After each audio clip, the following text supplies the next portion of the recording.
beloved Boss Mike Cervera. Epekto nun, yung pag-endorse ni VP Sara kay presidential sister, Senator Amy Marcos. Yan, mga kababayan. Ano po ba ang magiging implikasyon? Ano po ba magiging dahilan? Ano po bang mangyayari dito sa pag-endorso ni Sara Duterteng Baliw kay Aiming Mahaba-Baba? So ngayon, mga kababayan, alamin natin yan, mga kababayan. Ha? Eto na, pasok! Yeah, when I saw that ad and the endorsement of VP Sara to Senator Amy, Ano? I looked at the Pulse Asia survey, Oh, but hindi naman kami naniniwala dyan sa mga survey nyo. Oh, pero sige, tuloy. Tuloy, ha? Unawain nyo maigi, mga kababayan, ha? Oo, Pink MA, thank you naman. Oo, pero okay lang ako. Mamaya nga, nasa Malacanang. Yung vlogger nyo, mamaya ho, nasa Malacanang. Oo, naka-red carpet po. Oo, ha? May imbitasyon. Ewan ko ba kung ano pag-uusapan namin doon. Pero tingin ko, mga kababayan, hindi naman daw sa politika. Oo. Baka naman gusto lang akong makadaupang palad para sila'y sumaya. Kasi parang naiinggit sila sa inyo. Oo. Kasi kayo laging masaya. Oo. Kaya pagdating ko doon, pasasayahin ko sila. Ha? Mga kababayan, pasasayahin natin sila. Eto na. Pasok! I looked at the results in every region. No? Hinimay ko bawat region. From Region 1, CAR, Ayan, mga kababayan, ito yung political analyst siguro itong nagsasalita, mga kababayan. Ngayon po, abay pinag-aaralan niya kung bakit nga ba itong si Manang Aimee kailangang lumipat ng kanyang ng kanyang partido. Oo, inampon ito ng padapa ni Aimee, ni Sara. Tuloy. lahat yan, all the way to region, to BARM. Okay, looking at Aimee, she's number 1 in the Ilocos region. Still. Alam niyo, totoo yan. Oo. Kahit papano, talagang yung mga Ilocano, ano sila hayaan mo na, kapatid naman. Kahit ganyan yan. Oo. Kaysa mapunta sa iba yung boto natin, hayaan mo na. Pero alam nyo, mga kababayan, oo, yun yung ganong katwiran noon.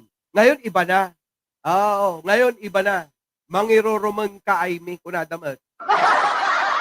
Kaya mukhang hindi na magiging mag-number 1 yan, si Aimee. Saan? Sa Ilocos region. Hindi na ho. Hindi na magna-number 1 yan. Ito na, tuloy. No? That means Ilocos, CAR, and Region 2. And that is 11% of the national vote. No? Then, because of that, she's doing number 9 in Balance Luzon. No? But she's doing number 8, surprisingly, in NCR. No? NCR, nag-number 8 siya. Eto siguro, mga kababayan, kasi, eto yung bago siya bumaliktad, pinag-aralan. Sige, alamin natin. Hello po sa inyo lahat. Ano po? Felipe Grospe. Okay, tuloy.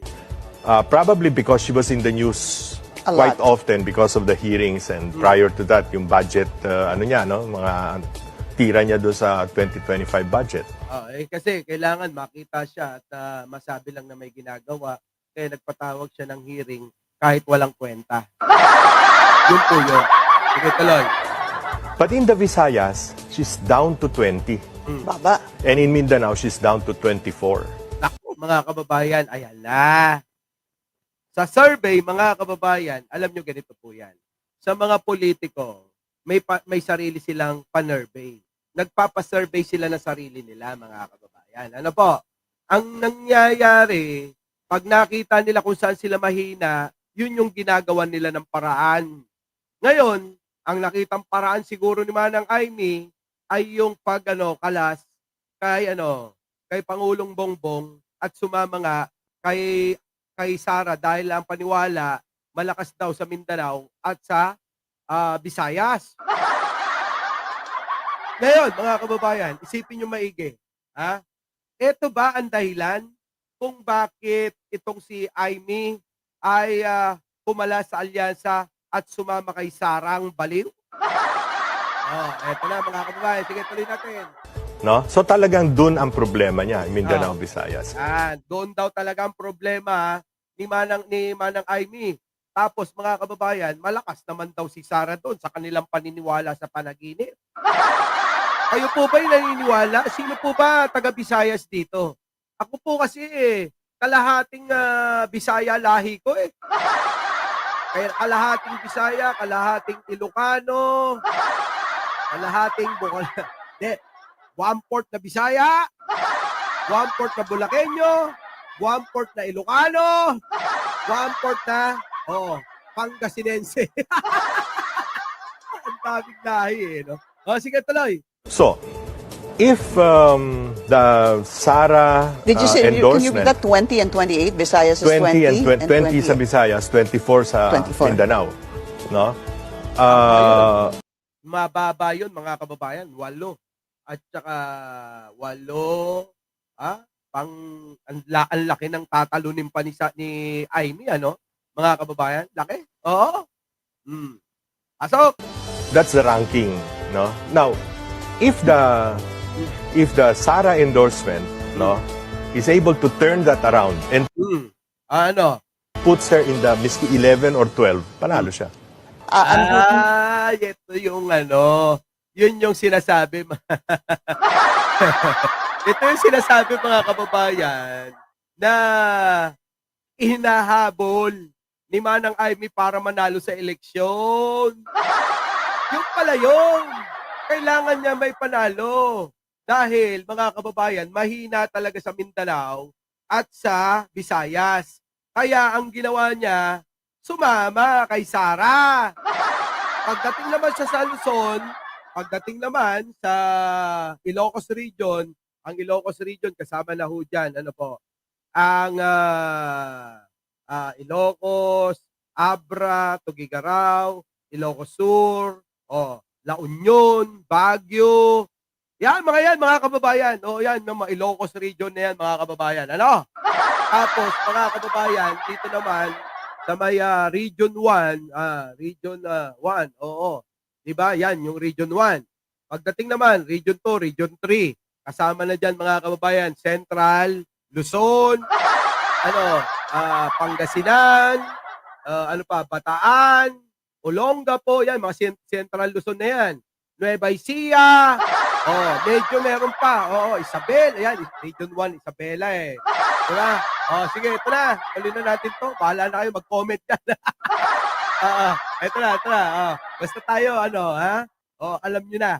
Tuloy. Bang epekto nun yung pag-endorse ni VP Sara kay presidential sister, Senator Aimee Marcos? Yeah, when I saw that ad and the endorsement of VP Sara to Senator Aimee, I looked at the Pulse Asia survey. Inulit lang mga kababayan. So yan yung dahilan. So, if the Sara Did you say, can you endorsement, read that 20 and 28? Visayas is 20 and 20 28. sa Visayas, 24 sa 24. Mindanao. Basa survey ni Aimee sa Mindanao tsaka Visayas, no? Biruin ninyo, sa Mindanao, nasa top 24 lang siya.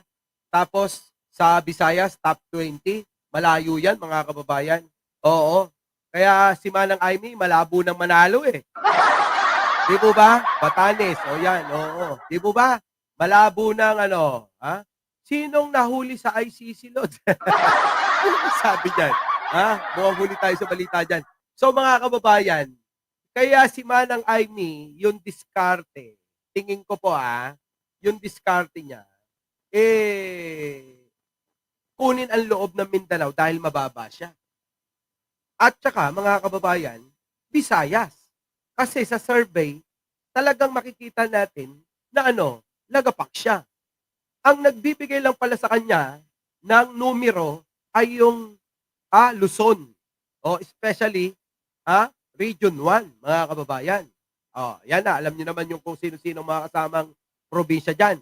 So ngayon, kung hindi niya makukuha ang Ilocos, ang Visayas at Mindanao, sigurado talo siya.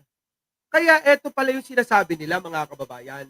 na na sumusugal itong si Manang Aimee at si Sara.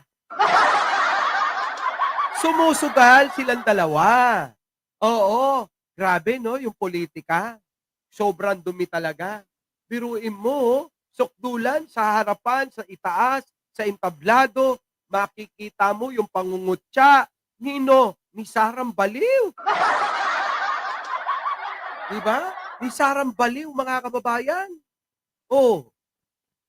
Tapos mga kababayan, ang binibira, si Pangulo. Nagwapong-gwapo. Tapos makikita nyo, si Aimee, pumapalakpak ng husto. O, kita nyo mga kababayan, isipin nyo maigi. Diba? Sa tingin nyo, yung diskarte ni Aimee na sa pag-aakala niya na ang pagsama niya kay Sara ay makakatulong sa kanyang kandidatura, mga kababayan, at dadalhin siya ng Visayas at Mindanao, tingin nyo, uubra kaya? Mangyayari kaya yung kanyang inaakala? Sa tingin nyo, paki-comment naman po mga kababayan. Oy, Jax Demolay, hindi ito replay oh. Oo, buhay na buhay ako. Kita mo, iba na naman ang mukha ko. Ha? Like ko, Jax Demolay, nasasanay ka kasi sa replay. Pero panoorin nyo pa rin Oo.